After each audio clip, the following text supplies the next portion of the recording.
Hello and welcome to a quick preview of the Arma 3 E3 2012 presentation. Now we've got a lot to get through, so the plan is to offer a brief look at each section of playable content.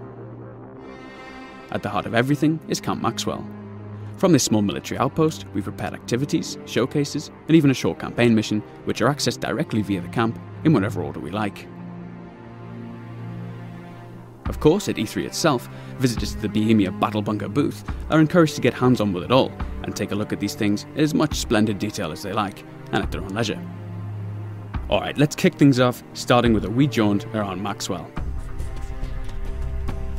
The 3D markers you see are prompts for where to find content.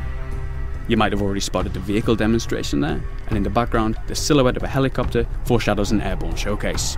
More on those later. Trotting across in the light of our romantic sunset, you can get a peek at the weapon pool, something that those familiar with the Armex game mode may recognise. Now looking down into the valley, we can spot our firing drill activity, which puts players through a timed series of pop-up targets. A little further away is a shooting range, which gives a good impression of, among other things, our new aiming mechanics and more powerful rifles like the GM6 Lynx.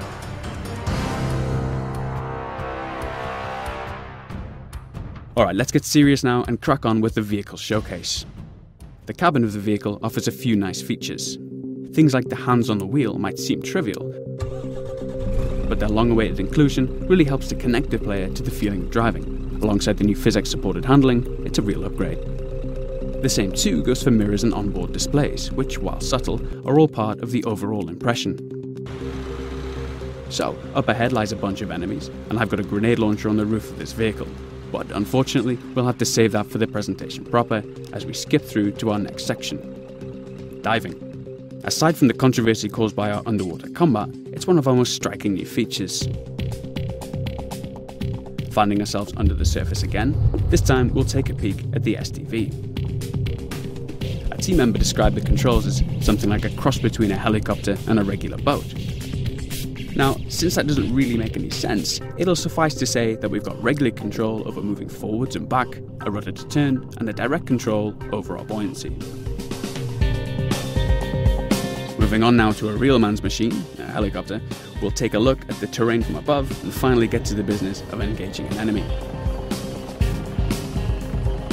Skipping between the trees, we'll target a lightly armoured vehicle and take a look at radar installation Mike 26 from above.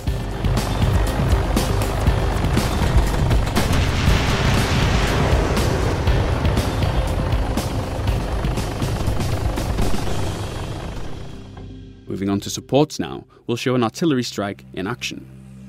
I've called in a strike on this anti-aircraft vehicle in the centre of the scene. We're using some relatively lightweight shells here, but if we manage to get it finished, at E3 you might sneak a quick look at the new cluster bomb strike option, which I must admit is particularly satisfying.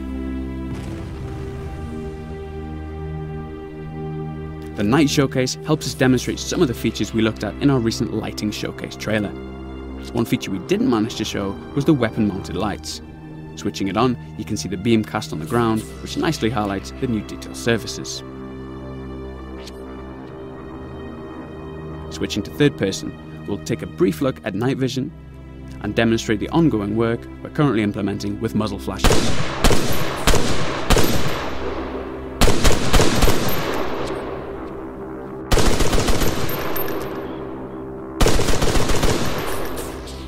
Okay, last up is our Infantry Showcase.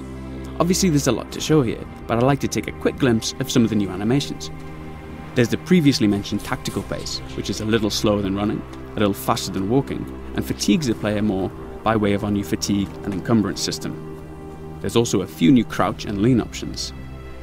Taking cover behind this wall and disposing of our enemy, I'll demonstrate popping that down, and naturally popping up a little higher than the default stance too.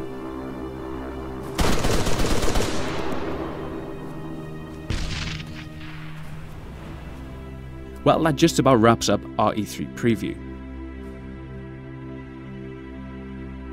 I hope that raises a lot of new questions, which of course Ivan, myself and Daisy creator Dean Hull will be more than happy to address at E3. So if you want them answered, be sure to encourage your favourite gaming journalist to check out the Bohemia Interactive booth, where the team will also be showcasing Carrier Command and a few other surprises to boot, I'm sure. Bye for now.